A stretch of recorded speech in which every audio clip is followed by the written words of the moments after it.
কোরআনের মধ্যে আল্লাহ পাক রব্বুল আলামিন বলেন, আল্লাযীনা জাহাদু ফীনা লানাহদিয়ান্নাহুম সুবুলানা। আল্লাহ পাক রব্বুল আলামিন জানাইয়া দিতেছেন বান্দারে, যে নাকি চেষ্টা এবং সাধনা করে, আমার আল্লাহ পাক রব্বুল আলামিন তাদের কি চেষ্টা সাধনা কোন পথে করবে? দ্বীনের পথে। যখন আল্লাহর রাস্তায় কোনো বান্দা চেষ্টা এবং সাধনা করে, আল্লাহ পাক রব্বুল আলামিন বলেন, আমি অবশ্যই তাদেরকে পথ দেখাইয়া দিব। সুবহানাল্লাহ। ওয়া ইন্নাল্লাহা লামাআল মুহসিনিন। আল্লাহ সৎ লোকদের সাথে আছেন, এটা আল্লাহর কথা।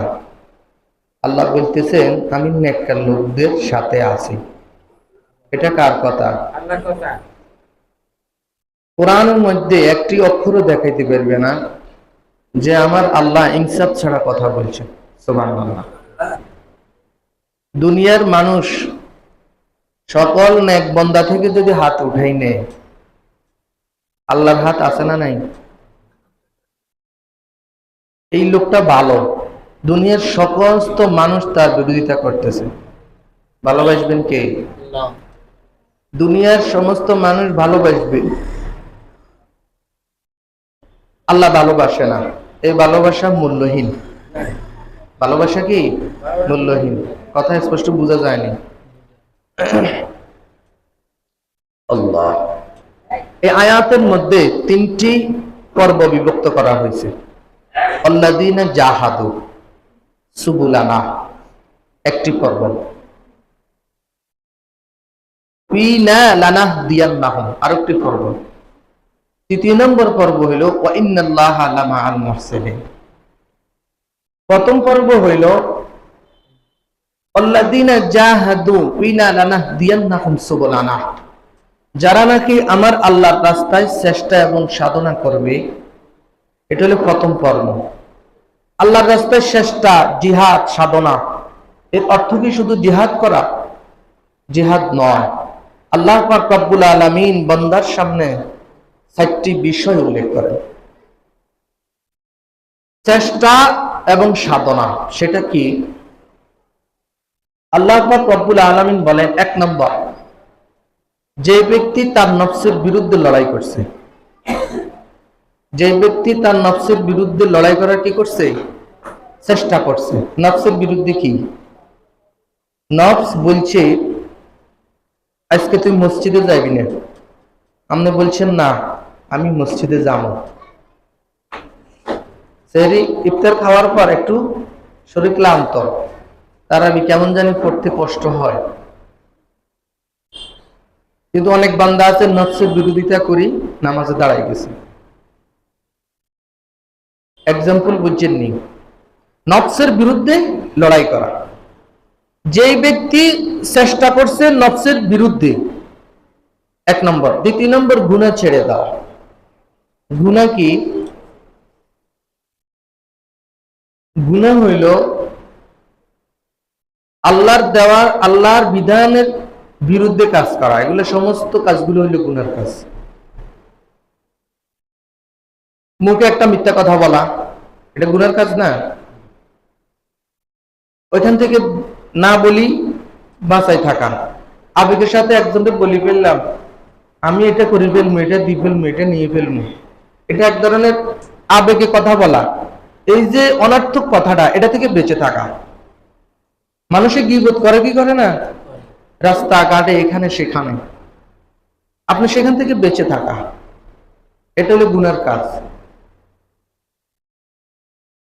রাস্তাঘাটে নারীরা আছে, আমি আমার চোখটাকে একটু অবনত করি, এই গুনাহ থেকে বাঁচা। যে ব্যক্তি এই গুনাহ থেকে বাঁচলো, তৃতীয় নম্বর আল্লাহ পাক রব্বুল আলামিন জানাইয়া দেন, যে ব্যক্তি ইবাদতের মধ্যে কষ্ট সহ্য করে, কি করে? 20 রাকাত তারাবি কতক্ষণ যে সময় লাগবে, আমি পড়তে কতই না কষ্ট লাগবে, এই চিন্তা করি বহুত বান্দার মসজিদ হইয়া না, আছে না নাই? এই যে ইবাদতের মধ্যে একটু কি করা, কষ্ট সহ্য করা। চতুর্থ নম্বর হইল দ্বীনের পথে ধৈর্য ধারণ করা। দ্বীনের পথে কি করা? ধৈর্য ধারণ করা। এক নম্বর বলছি নফসের সাথে লড়াই করা। দ্বিতীয় নম্বর হলো গুনাহ থেকে বেঁচে থাকা। তৃতীয় নম্বর হলো ইবাদতের মধ্যে অটল থাকা। ইবাদতের মধ্যে কি থাকা? অটল থাকা। তৃতীয় নম্বর হলো দ্বীনের পথে ধৈর্য ধরা। চারটা বিষয়। কোন ব্যক্তি যদি চারটা বিষয় পরিত্যাগ করে করতে পারে, আমার আল্লাহ পাক রব্বুল আলামিন পরের দ্বিতীয় নম্বর স্টপে বলতেছেন লানাহদিয়ান্নাকুম সুবুলানা। সুবহানাল্লাহ করে আমার আল্লাহ পাক রব্বুল আলামিন জানায়া দেয়, মুসলমান ঈমানদার আল্লাহর গোলাম, চেষ্টা সাধনা জিহাদ এটা তো হলো মূল। যেই ব্যক্তি চারটি জায়গা থেকে নিজেকে অব্যাহতি রাখবে, এক নম্বর নফসের সাথে সেই লড়াই করবে, দ্বিতীয় নম্বর গুনাহ ছেড়ে দিবে, তৃতীয় নম্বর ইবাদতের মধ্যে ধৈর্য ধারণ করবে, চতুর্থ নম্বর হইল দ্বীনের উপরে ধৈর্য ধরবে। আমার আল্লাহ পাক রব্বুল আলামিন বলেন দ্বিতীয় নম্বর স্টপে লানাহদিয়ান্নাহুম, অবশ্যই আমি তাদেরকে আমার পথে পরিচালিত করব। সুবহানাল্লাহ। 23 রমজান কারোর জন্য বড় ভয়ঙ্কর ছিল। কি বলেন, কথা ঠিক কিনা?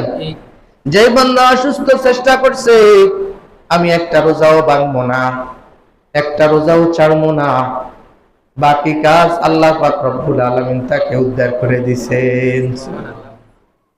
যে চিন্তা করছে আমি এক রাকাত তারাবিও ছাড়বো না, এক ওয়াক্ত নামাজকে ছেড়ে দিব না, ওই ব্যক্তিকে আমার আল্লাহ ওইভাবে শক্তি দান করে দিয়েছে।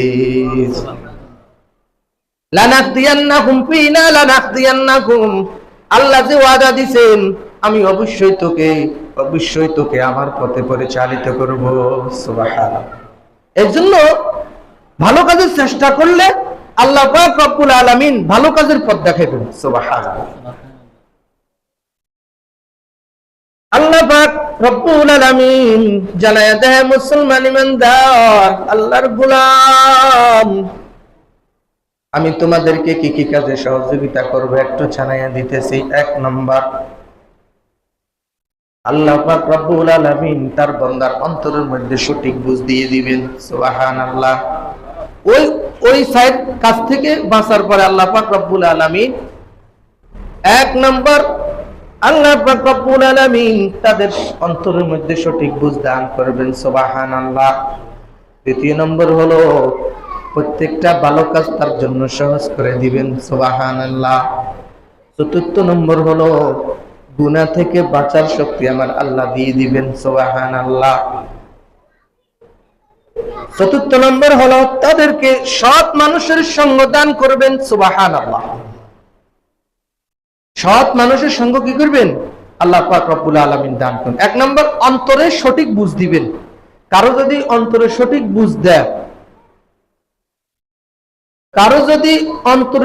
বুঝ দেয়, বলেন আর কিছু লাগে? অন্তরে যদি আল্লাহ সঠিক বুঝটা দিয়ে দেয়, এটা তো সবচেয়ে বড় নিয়ামত।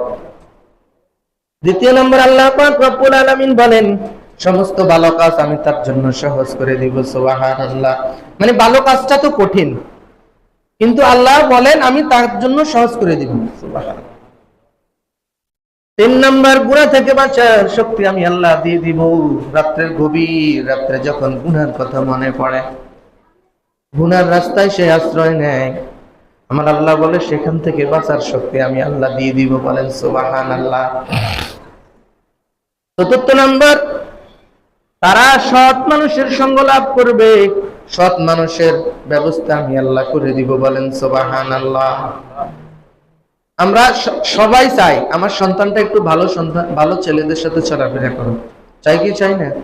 কিন্তু আমরা চলি এরকম, আমরা চলি গুনাহের খারাপ লোকদের সাথে, কিন্তু আমরা চাই আমার সন্তানটা ভালো চলুক, কিন্তু আমরাই চলতেছি খারাপ পথে।